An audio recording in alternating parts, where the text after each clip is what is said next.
वो आए यहाँ पे। और अच्छा ये फैन चालू करो भाई, माइक में थोड़ी आवाज़ नहीं थी पहले ना, अभी आ गई। थोड़ा इधर आ जाइए, थोड़ा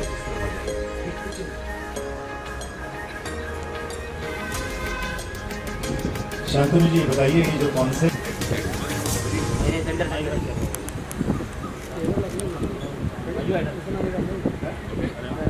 टेबल है।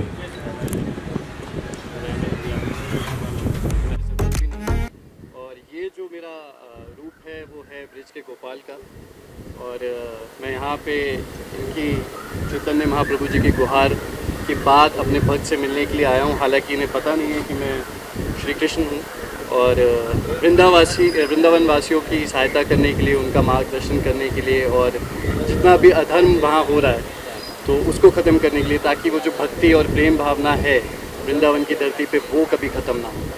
तो बहुत सारी चीज़ें हैं, लेकिन इसके बीच में बहुत ज़्यादा सताता हूँ मैं इनको, बहुत ज़्यादा परेशान करता हूँ। जब भी ये अपने गोपाल को पुकारते हैं तो मैं प्रकट हो जाता हूँ और उससे हमेशा परेशान रहते हैं। ये भगाने की कोशिश करते हैं, पर मैं अपने सच्चे भक्त का साथ नहीं छोड़ रहा हूँ। और उसके साथ सबके साथ अलग अलग इक्वेशन है। मालती जी मेरी यशोदा मैया हैं और इन्होंने मुझे अपना भाई बना लिया है, और ये वो अधर्मी हैं जिनको सुधारने की मैं कोशिश करूँगा। तो बहुत सारी चीज़ें हैं। ये शो बाकी शो से अलग कैसा होगा?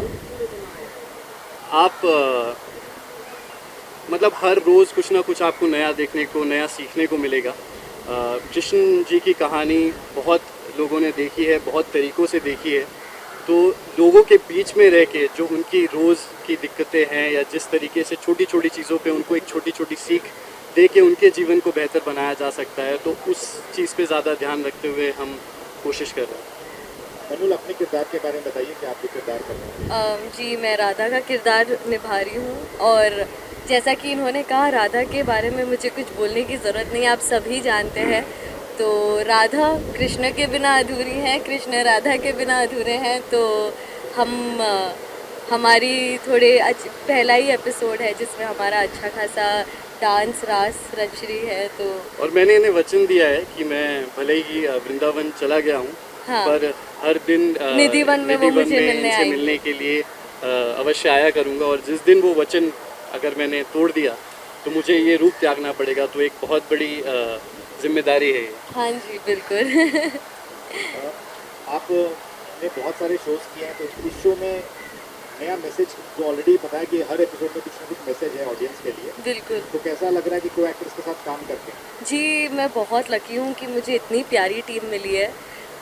सब यहाँ बड़े बड़े एक्टर्स हैं। इवन पारस से मेरी काफ़ी अच्छी बॉन्डिंग है। मैं कुछ ही दिन पहले दूसरे सब किरदारों से मिली हूँ, सब बहुत प्यारे हैं। मैं जैसा कि कह रही थी, हम सब लंच ब्रेक में साथ में बैठते हैं और सब टिफ़िन शेयर करते हैं। तो ढेर सारा प्यार मिलता है। और जो हमारी टीम है, यूनिट है, वो काफ़ी प्यारी है। प्रोडक्शन वाले काफ़ी अच्छे हैं, हेयर मेकअप सारे लोग इतने अच्छे हैं कि पूरा दिन ना कहाँ निकल जाता है पता नहीं चलता। हम इनका एक्स्ट्रा ध्यान देते हैं क्योंकि बहुत ही खोज के बाद हमें हमारी राधा मिली है। तो इनके लिए हमने बहुत परेशानी उठाई है, तो अब जाके मिली है तो इनको सब ज़्यादा पैम्पर कर रहे हैं थोड़ा। जी, बहुत प्यार मिल रहा है सच्ची। अमित जी, आपसे पूछना चाहेंगे, अपने किरदार के बारे में तो आपने बताया पहले भी, अभी ये जानना चाहेंगे कि आप मतलब कृष्ण को वापस बुलाया क्यों आपने यहाँ पे इस युग में?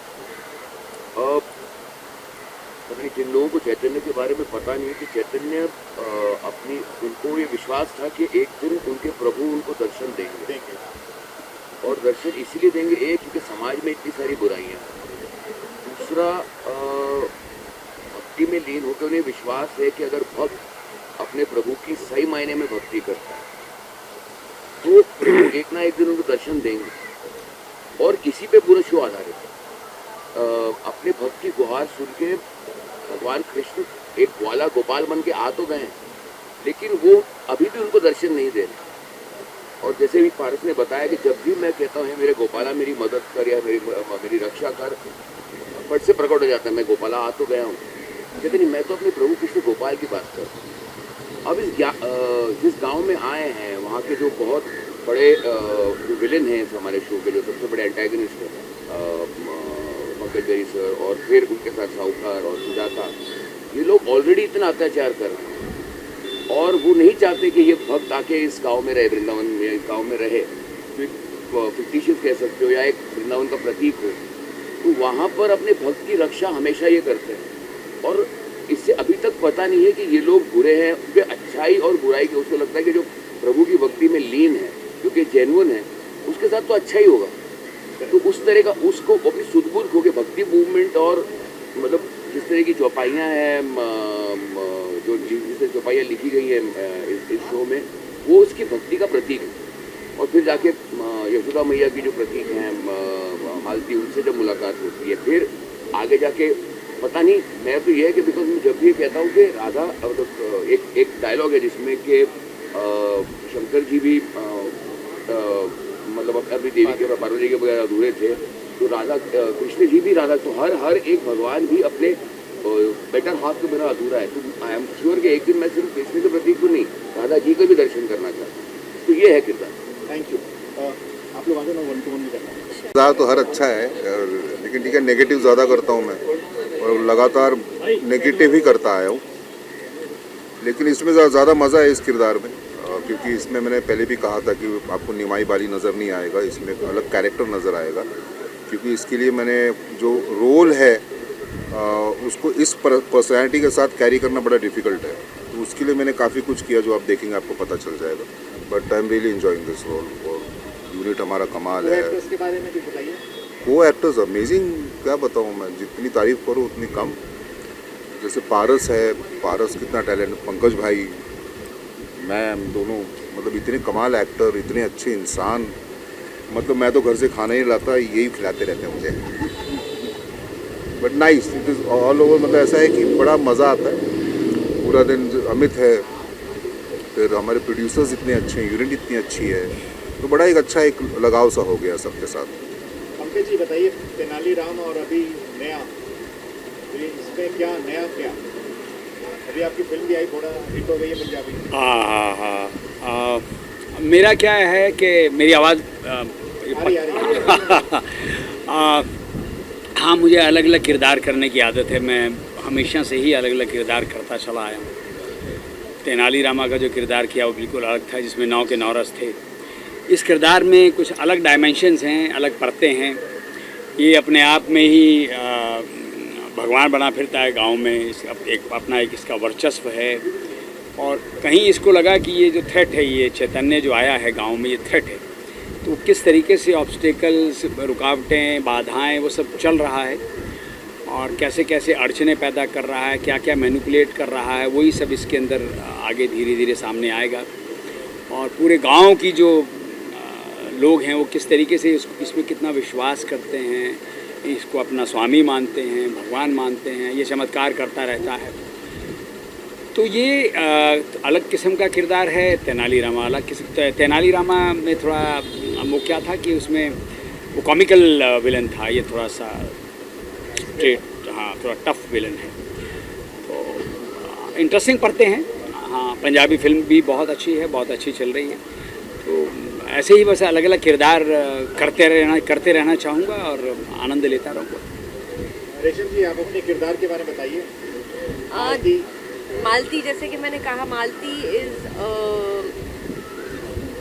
यशोदा माँ है गोपाल की।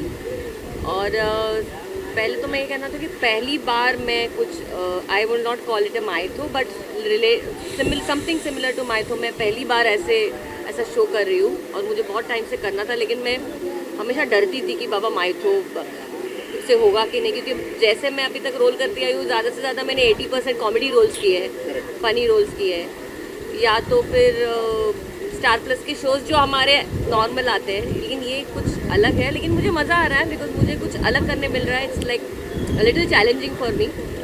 एंड ये कैरेक्टर ही बेसिकली मुझे बहुत पसंद है, यशोदा माँ का। और उस गोपाल के साथ उसका बहुत अच्छा कनेक्शन है, बहुत प्यारे प्यारे सीन्स लिख के आते हैं, तो बहुत मज़ा आता है करने में। आई होप कि I will do justice to Yashoda माँ। और बस और कुछ नहीं, बस मैं पहली बार कर रही हूँ तो आज प्रोमो शुरू हो गया चैनल पे, टीवी पे। अच्छा, और शेयर कीजिए। यस। और लेकिन एक चीज़ मैं बोलना चाहूँगा, ये माइथो नहीं कह सकते इसको, इसे सोशल माइथो, इसमें Social मतलब माइथो, या। मैं तो इसको सोशल ज़्यादा मानता हूँ, माइथो बहुत कम है, सोशल ज़्यादा है। हाँ, लेकिन ये जो जॉनर का है वो मैं पहली बार कर रही हूँ और मज़ा आ रहा है। इरफान जी, आप बताइए नेगेटिव एक और नेगेटिव, जो हालांकि वो है नहीं है, ये पता नहीं इनको नेगेटिव कैरेक्टर्स क्यों मिलते वो हैं। मैं पैदा हुई थी तो गब्बर का आशीर्वाद मिला, जाए बेटा घरों में आग लगाओ। तो मुझे मज़ा भी आता है नेगेटिव कैरेक्टर्स करने में। शायद इतनी सारी भड़ास निकल जाती है ड्राइविंग के वक्त भी जो होती है, या अदरवाइज जो नेगेटिविटी होती है लाइफ में, सारी भड़ास निकल जाती है नेगेटिव कैरेक्टर्स करके। उसमें इतनी वेरिएशंस होती हैं। और जब मेरा लुक टेस्ट हुआ तो इतने मुझे जेवर दिए गए थे, मैंने कहा आई यू श्योर कि ये यहाँ की रानी नहीं है? तो कहा नहीं यहाँ की कोई रानी नहीं है। मैंने कहा तो रानी होती तो क्या बर्तन पहनाते आप लोग? तो इतने जेवर दे दिए, मुझे लाद दिया। और बड़ा ही मज़ेदार कैरेक्टर है, तो ऐसे नहीं कहूँगी टोटली नेगेटिव है। इसकी फ़र्तें हैं, कहीं फ़नी भी है, कहीं बातूनी भी है। और सबसे बड़ी बात यह है कि अपने हस्बैंड को अंडर द थंब घर के अंदर रखती है, लेकिन बाहर ऐसे दिखाती है जैसे मेरे हस्बैंड ही मेरे परमेश्वर हैं, स्वामी हैं। कहती भी स्वामी हूँ, और स्वामी कह के जो घर में बैंड बजाई जाती है वो अलग लेवल होता है।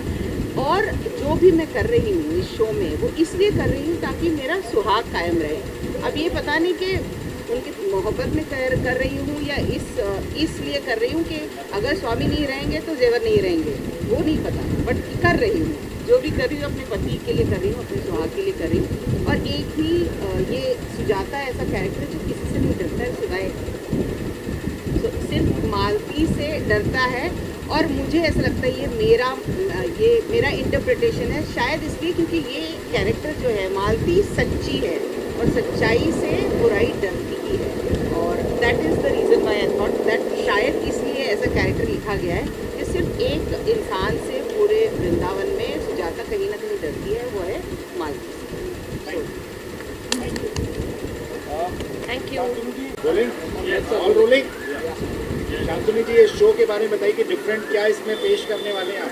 सर बहुत सारी नई नई चीज़ें हैं इस शो में जो जनरली टीवी शोज़ में एक्सप्लोर नहीं की जाती हैं। आपको जैसे मैं पहले भी बता रहा था, कृष्ण और चैतन्य महाप्रभु का एक इक्वेशन जो कि बहुत पॉपुलर है पर आज तक हुआ नहीं है। दूसरा, अगर आप लोग ने भी सुना होगा, वृंदावन को लेकर के बहुत सारी मान्यताएं हैं आज के टाइम पे भी। निधिवन को लेकर के ये सारी चीज़ें हम इस शो में दिखा रहे हैं। जैसे निधिवन में आज के टाइम पे भी कहा जाता है कि राधा कृष्ण रोज़ रात को वहाँ पे आते हैं, हर रात को उनका रास होता है, पेड़ गोपियों में बदलते हैं। ये सारी चीज़ें इस शो में हम एक्चुअली देखेंगे पहली बार। कृष्ण का गांव में आना कलयुग के समय में, कृष्ण को कलयुग में आज तक मुझे ऐसा नहीं याद है किसी शो में लाया गया हो। तो कृष्ण कलयुग में एक गांव में इंसान बन कर के आते हैं, इंसानों को जीने की सही रास्ता बताते हैं। और बहुत छोटी छोटी चीज़ें जो न्यूएंसेस होते हैं कैरेक्टर्स की, जो आपस में जो लोगों को अच्छा लगता है, जो बच्चों को, परिवार को, वो बहुत अच्छे तरीके से निखर करके आ रहा है इस शो में। जैसे कि मालती के साथ, जैसा पहले रेशम जी भी बता रही थी, उनका जो इक्वेशन बनेगा आपको एग्जैक्टली ऐसा लगेगा कि ये यशोदा मैया का इक्वेशन है, जो धरती पे भी आप भगवान को पा सकते हैं। अगर आपके परिजनों के साथ, आपके रिश्तेदारों के साथ, परिवार के साथ एक अच्छा अगर मेल जोल से रहें तो आप हर वो चीज़ अपनी ज़िंदगी में पा सकते हैं जो भगवान ने पाया है। सो वो मालती के साथ हो, वो सुजाता के साथ उनका एक भाई का रिश्ता बनता है। ज्ञानधर के साथ कैसे वो कंस वाला इक्वेशन भी इनका बनता है।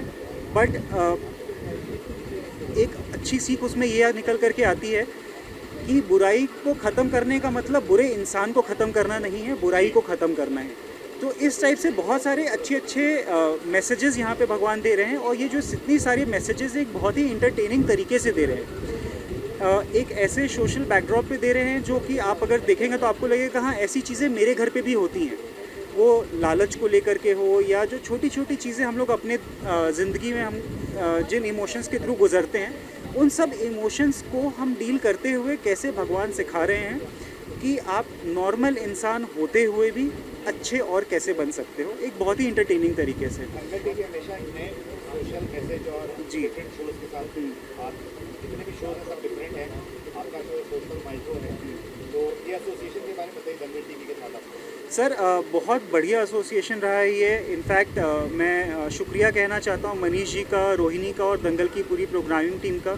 जब हमने करीबन बहुत काम हुआ इस शो पे, 1 साल से हमने इस पे काम किया हर किरदार को अच्छा बनाने के लिए, और हम सब ने साथ में मिल कर के किया है। और मुझे ऐसा लगता है कोई भी कहानी, कोई भी शो अगर अच्छा बनता है तो वो एक कंप्लीट टीम एफर्ट से बनता है, वो किसी एक इंसान की वजह से नहीं बनता है। सो पूरी टीम साथ में मिल कर के जुड़ी है। हर रोज़ साथ में मिल कर के छोटी छोटी चीज़ों पे हम लोग साथ में काम करते हैं।